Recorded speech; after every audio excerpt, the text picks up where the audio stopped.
আমরা এই দেশ স্বাধীন করেছি। এই স্বাধীনতার ফলে আমরা আজকে ভারতবর্ষে বসবাস করছি। আমরা কাউরির দয়ায় বাস করি না, আমরা কারোর দয়ায় বাস করি না। আমরা আমাদের অধিকার নিয়ে বাস করছি। অতএব আমরা আমাদের অধিকার নিয়েই ভারতবর্ষে থাকবো। ভারতবর্ষে থাকতে গেলে আমাদের অধিকার নিয়েই থাকতে হবে। এই অধিকারকে বজায় রাখতে গেলে আমাদের এই আন্দোলন আমরণ ভাবে চালিয়ে যেতে হবে যতদিন এই ওয়াকফ আইন বাতিল না করছে। এই ওয়াকফ আইন, এই কালা কানুন আমরা মানছি না, আমরা কখনোই মানব না। মানব ভাই? আমরা যখন এই স্বাধীনতা আন্দোলন করেছিলাম ৫৭,০০০ ওলামার জীবন দিয়েছি। আমরা ৫ লক্ষ মুসলমানের জীবন দিয়ে এ ভারত স্বাধীন করেছি। আমরা সেই ১৭৫৭ সাল থেকে নিয়ে ১৯৪৭ সাল পর্যন্ত ইংরেজদের বিরুদ্ধে ১৯০ বছর আন্দোলন করেছি। আর আন্দোলন করার পরে আমরা ভারত স্বাধীন করেছি। প্রয়োজনে আবারও সেই আন্দোলন আমাদের লাগাতার চলবে ভাই, চলবে তো? কতদিন ঠিক নাই, কেবল শুরু হয়েছে। তারা জানে না ঘুমন্ত বাঘের পায়ে তারা আঘাত করেছে, ঘুমন্ত বাঘকে তারা জাগিয়ে দিয়েছে। এই ঘুমন্ত বাঘ আর ঘুমিয়ে থাকবে না।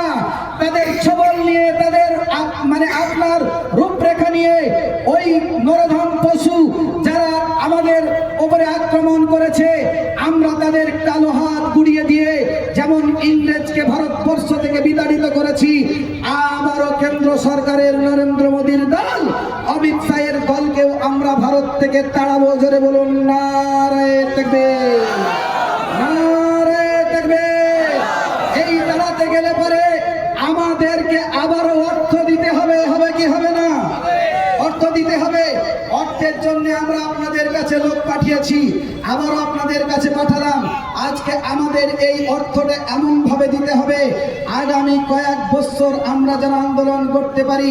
আমরা জানি কৃষকরা যে আন্দোলন করেছিল রাস্তায় বসে ২-৩ বছর ধরে, আমরাও দিল্লির রামলীলা ময়দানে, আমরাও দিল্লির যন্তর মন্তরে ওই রকম ভাবে আন্দোলন দীর্ঘদিন আমাদের খাবার দাবার নিয়ে গিয়ে, আমাদের শীতবস্ত্র নিয়ে গিয়ে আমরা সেখানে আমরণ লড়াই করব। সেখানেও আমাদের অর্থ দরকার আছে। অতএব আপনাদের কাছে আমাদের ছেলেরা যাচ্ছে, দয়া করে আপনারা আরো কিছু আমাদেরকে সাহায্য করুন। আপনারা শুনলেন ১৪ তারিখ বহরমপুরে আমাদের সভা আছে, ১৫ তারিখ নবগ্রামে সভা আছে, আপনার ১৬ তারিখ কলকাতায় আছে, ২৬ তারিখ কলকাতার ব্রিগেডে আছে। সেখানে আমরা সকলে যাব। প্রয়োজনে বাস রিজার্ভ করব, আপনারা আমাদের সঙ্গে থাকবেন ইনশাআল্লাহ।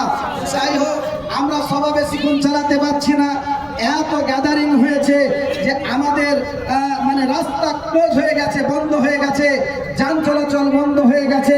অতএব আমরা বেশিক্ষণ আমাদের সভা চালাতে সক্ষম হচ্ছি না, কারণ আমরা সভাটা মাগরিবের পরেও ১ ঘন্টা রেখেছিলাম, কিন্তু পরিস্থিতি আমাদেরকে বাধ্য করেছে সভাটাকে ছোট করে, সভাটাকে আমাদেরকে গুটিয়ে এনে সভাটা আমাদেরকে শেষ করতে হবে।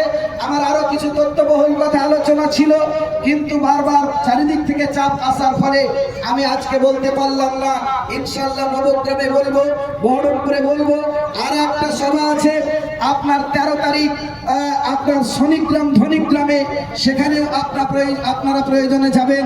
একটু আমাদেরকে বিশেষভাবে অর্থের জন্য আপনাদেরকে অনুরোধ করছি, আপনারা একটু অর্থ ২০০, ৫০০, ১০০০, ২০০০, ১০০০ যা পারবেন আপনারা একটু দিন। আমাদের ছেলেরা আপনাদের কাছে গেছে, সকলে দিবেন। আসুন, এই বলে আমি আমার বক্তব্যের পরিসমাপ্তি ঘোষণা করছি। আমাদের স্লোগান হবে, একটু আসুন। হ্যাঁ, একদম।